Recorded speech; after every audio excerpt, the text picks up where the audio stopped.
Top of the morning to you, traders. Chris Buss here with Traders Profit Compass with your morning look at markets for Thursday, April 15th.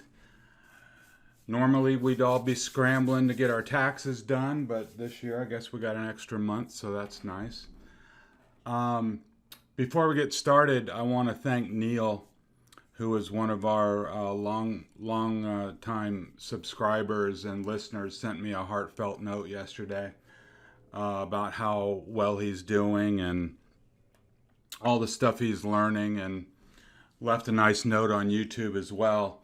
I really appreciate hearing that stuff. It's nice to know your work has value. So Neil, I appreciate that. Glad you're doing well, and let's keep it rolling. So it's 6:45 as I'm starting the video. Quick look at markets. S&P futures and NASDAQ futures are both up about 0.5%, and small caps are up about 1%. Yesterday in the morning video, I talked about get your ducks in a row, cyclicals, all that stuff that has been beaten down as they piled into technology. Get ready for the rotation. Well, we had about an hour, right? Because yesterday was one of those snap rotation days that they have been so used to doing over the last 3 months. I mean, they'll rip a couple sectors, and then, just when you say, okay, now it's energy, or now it's airlines, or now it's tech, or whatever the case may be, then they pull the rug and they go back to another sector. It's been really tough. These rotations have been sick. They've been fast. They've been furious. And then, just when you're lining everything up, they go the other way. So anyhow, yesterday we saw oil was up big. So energy was the leader. Materials, financials. We had big banks reporting yesterday. J.P. Morgan, Wells Fargo, Goldman, and a lot of the other financials were doing well, even though they didn't report. And then yesterday, tech was off, communications was off, and consumer discretionary was off. So we'll just have to see if that persists. I am on board with the inflation trade. I think rates go higher. I think commodities goes higher. I think, all the materials and those classic cyclicals will go higher, because I think we're going to have, a robust recovery, even though we may have hiccups along the way, like the J&J vaccine pause and all that stuff. But unless you think the whole thing is going to fail or we're going to do a major backtrack, I think you got to plan on, pretty robust economic activity going forward. And I think, commodities and materials and those type of trades will be the place to be. Looking at the calendar today, we got a lot of economic reports due out. Let's take a look at it. Jobless claims today. We got the Philly Fed. We got the Empire State Manufacturing. We've got retail sales. We've got industrial production. And we've got business inventories. Just taking a quick look at the earnings calendar. We have a lot of banks today, including Bank of America, BlackRock, Citi. I think U.S. Bank Corp is on there. Truist is on there. So a lot more financials will start to fill in that picture. And then on more of the cyclical front, we've got Delta Airlines this morning. And then this afternoon, we've got Alcoa in the materials space, and J.B. Hunt in transportation. I think there was also Martin's Transportation there as well. So that'll give us a read, at least an initial read on airlines, materials, and transports to see how those are doing. And So we've got a lot of incoming info today, especially on the real economy with retail sales and all the Philly Fed, Empire State, and industrial production. So those may be market moving numbers. So let's take a quick look at SPY and the FATMAAN names as we always do. SPY 2 hour. We lost that 412 yesterday and it dipped down below. I think that remains the pivot point. Of course, futures are up about 0.5%. So currently in the pre-market, it's trading above 412. That to me is your, like I said, your pivot point. Above, I think bulls are fine. You can be long against that. But below 412, that leaves this 409 vulnerable to the downside. And here it is on the 30-minute chart. We saw that little push in the morning and then met with some more or less immediate weakness. Hovered there at 412 for a couple hours, then let go, and then tried to come back at the end of the day. Couldn't quite do it. So again, 412 I think is your real number, and you can see that right here on the chart where price drops down and then stops right on a dime on that line, on that number. So price knows the level that's important. So use 412 as your pivot. And the Qs yesterday were on the weak side, down 1.2%. Not a huge amount in the whole scope of things, especially considering the run up. So we had an initial surge off of the bell, and then they pretty much sold it down the rest of the day. Notice they came in here and closed this small gap and battled right here at this 337. Now remember that number has significance because that was our prior high right back here, 337.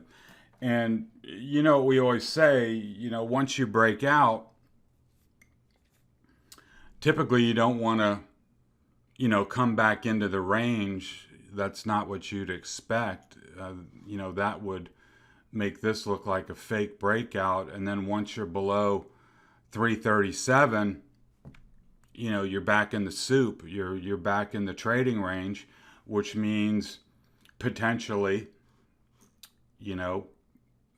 significant downside. So, we can't go there now. I mean, I think the backdrop is still bullish, but it would be a lot more reassuring if the Qs can pop back above 337 and hold it. As it stands now, it just looks like a simple back test, right? Breakout, come back to 337, undercut it a little bit. We're up 0.5% in the pre-market, hold it, and then go. That would be, a nice little back test. But you start getting down in the 336s, you get down in the 334s, and then fill this gap to 331, then, it's looking a little bit more like more of a significant pullback. And notice, I want you to also notice that this whole little run has been on bearish momentum divergence, right? Here was a peak and a peak in momentum back here at about 332, and then we went on this little run up to 340, but momentum was going down the whole time. That's always a yellow flag. We didn't have any divergence on RSI. And so, you still got to follow price, but you got to be aware, that's not a reassuring sign. That's not as reassuring as, momentum building like it was here, and with RSI building as it was here. So you're always vulnerable to those pullbacks. Here it is on the 30-minute chart, and you can see We had this trend line coming in. It walked it, it walked it for a couple hours, but then once it let go, you had that flash backfill of the gap and then a reach down almost to 335 before they brought it up at the end of the day. So again, you can see 337 is an important number. That's the bottom of the, not only the bottom of the gap, but the original breakout level. So we want to see that recover to keep our warm and fuzzy feeling about the Qs. Here's IWM 2 hour. I mean, I really liked this setup yesterday. We had the gap up open, but then we had a strong impulsive candle. We took out this 223. We took out this downtrend line. And really, the technical buy, at least on this time frame, was the, when it took out downtrend resistance right here at, 223.50-ish. And then 224, and you got to push up to 225.50, and then it backed off. But in the whole scope of things, this is still a valid breakout. Why?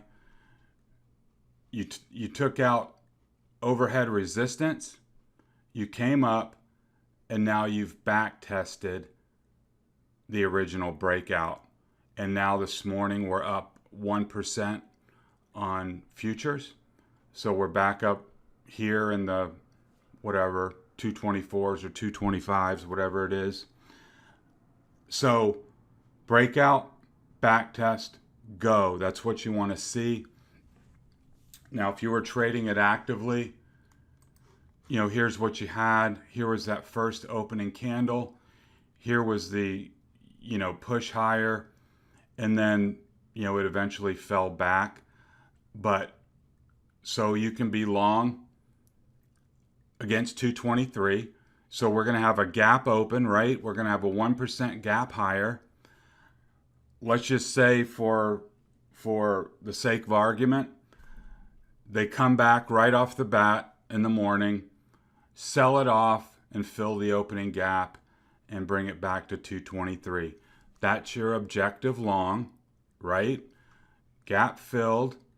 Back to support, back to back test this downtrend line and horizontal support, get long, set your stop just below, and then look for 225. And then once 225 and this little high at 226 is taken out, then we're going to be looking for, essentially 228. And then I think IWM will be off to the races. And really, in this period of choppiness, that's when the focus had shifted back over to mega cap tech, and they sold off materials, they sold off banks, they sold off airlines and other cyclicals, materials, that kind of stuff. And now those are reemerging, and regional banks, all those cyclical value names are embedded in the IWM. And so if, big if we can hold this breakout at 223 and then take out 225, then we'd have a series of higher lows and then higher highs. And that would bode well for a shift in the uptrend. Shift to an uptrend, a reemergence of IWM, so we can, possibly look for some outperformance in that area in the weeks ahead, and that would be helped along if rates start to move back higher. That would be good for regional banks, as we discussed on and on for quite a while now. So if you're new here and you like the commentary, you like the levels, you like being able to, see, objective levels to shoot against, hit the subscribe button and the alarm bell. That way you'll see all my content as I publish it. And if you jump over in the show notes, there'll also be a link not only to the website, but how to register for all my content. That way you'll get intraday updates and other information that I send out to subscribers. That way you won't have to go hunting or hoping that I put it on YouTube.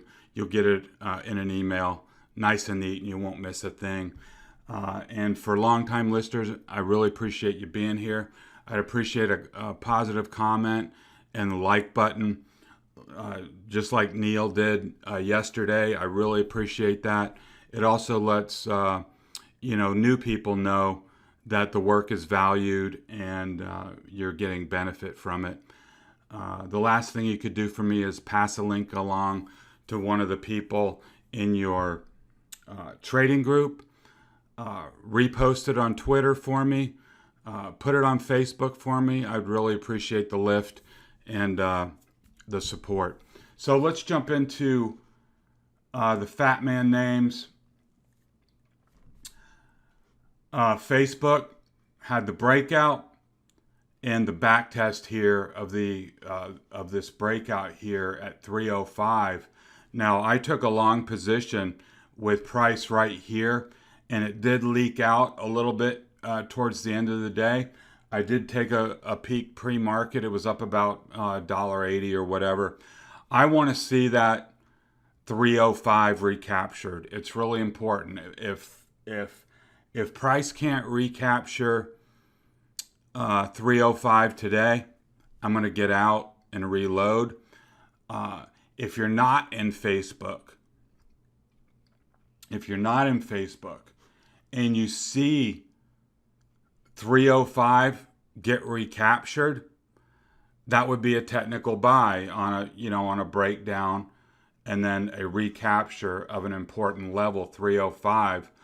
I would get long there, and then you can set your stop just below and look for 310, 312, something like that in the next couple of weeks.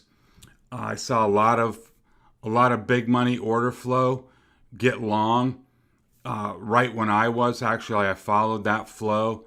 They were looking out a couple weeks for 310. So there seems to be some money that is still hopeful that Mega Cap Tech can still make another run. So I'm going to stick with this trade at least through today. And if it's a green day and we recapture 305, I'm going to stick with the trade. But if it can't today, I'm just going to close it out. Apple had a pullback. You can see it was in a nice uptrend, broke the uptrend line, lost 133, came down to this gap, which held. So now today, I think you're just trading against the gap. Apple is in an uptrend line. I wouldn't get overly bearish on it. I think it's still fine. But if you're an active trader and you lose yesterday's low, this gap is going to fill and it'll be vulnerable down here to this 130.50, 130 spot 50. And then that would be a nice little pullback. And if you're not in Apple, or you exited up here and you got that pullback into 130, I think that would be a very objective place to try a long, especially if you see the Qs moderate and have some stability or upward movement. If the Qs in general are falling apart, the FATMAAN names are probably either leading the way or following. It's not often you see, the Qs pulling back and, the big names going forward. So, but we're up pre-market. Let's see if it can hold. But I think the gap and this 130.50 are the key levels. Tesla, I put the fibs on this move. I want you to notice I had marked this gap yesterday. We talked about 790 to 800 being the technical target. Well, it reached up. Look where it went. I mean, I haven't moved anything. The only thing I did was put the Fibonacci's on it, but it reached right up to close the gap, and then it fell apart. Uh, from then on, came all the way back to 725. Remember, that was a level I talked about on, what was it? Well, we've been talking about it for a while. It was resistance on the way up and it was support on the way down. So on Monday, we were talking about this breaking out. On Tuesday, it took it out. And then Wednesday, we had the pullback. And the reason that I put this on here, the fibs that is that 50% pullback is so common. It often is a very nice place to look for a long entry. So here it came back to tag it and lift it into the close. I think if you got long at 725 or anywhere in that area, you're fine. Your stop is just below 725. If that fails, 710 was your original breakout. That's got to hold. And if it doesn't, the whole thing was fake, right? Big run up, come back into the trading range, back into the soup. It would have been a failure. Now, along with the technicals, Cathie Wood and ARK yesterday were selling Tesla because they had to make room for Coinbase. That was the talk of the town yesterday. Everybody was watching Coinbase for, 8 hours or the whole day or whatever. But when you only got so many dollars to allocate, like an ARK Investments or whatever, and Tesla is one of your bigger holdings, and you just got a big impulsive move, she decided to lighten up, take some Tesla off the table, put some of those monies or all of those monies into Coinbase. And so, along with Cathie Wood, you had, other people, taking some profits in Tesla, and you get the pullback. So the rubber hits the road today at 725. If it holds, great. If it doesn't, then, you got to look for 710. Microsoft was a little bit soft, off 1% like the rest of the market. I think 254 is your support level. If it can recapture 257, it's back off to the races. Keep this open gap in mind at 252 down to 250. If for some reason it pulled back to 250, I think that's an objective buy on the gap fill and the support level from this flag. So if it got all the way down here, I'd be a buyer at 250. But first things first, I think you can be long against 254. And I think a break above 257, you can be a buyer. And of course, the Amazon Free 50 Club delivered yet again. Traders keep doing what keeps working. Had the break of the trend line, broke 3,400, and then you got the immediate move down to 3,350. That's your Free 50 Club. Keeps working. I mean, it works a lot more often than it doesn't work. So now your pivot today is 3,350. I think bulls are okay above, and bears are, you can be bearish below 3,350. We're up a little bit in the pre-market. If it can hold 3,350, the door is open to go back up to 3,400 if it's a strong day. And if it's not, as long as you're below 3,350, you can stay bearish and look for a further pullback into 3,300, knowing that you got a tiny gap to fill down here just below. So again, those $50 levels seem to work like a champ. Google, more or less a nothing day. Actually outperformed the market, was only down 0.5%. Key off of this 22.43 level. I think if it holds that level, the door is open to 22.70. If you break below, then 22.30 comes back into the picture. And you really want to hold that, because if not, then you could fall all the way back to 2200. That's not my base case. I think it holds in right here. Got trend line support. I think it finds 2270 before it finds 2200. Let's put it that way. And right here, we're smack dab in the middle of that whole big range. So what you really want to see is this momentum turn back up down here towards the 0 line, and that would give you a lot of confidence of a reacceleration north. If this continues to dribble out lower, then, not as confident.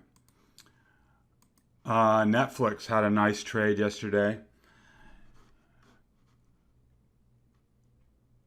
552.50 we said was the pivot, broke below and flushed down to the next level. 542.50, stopped on a dime, bounced, and then rolled back over and finished below.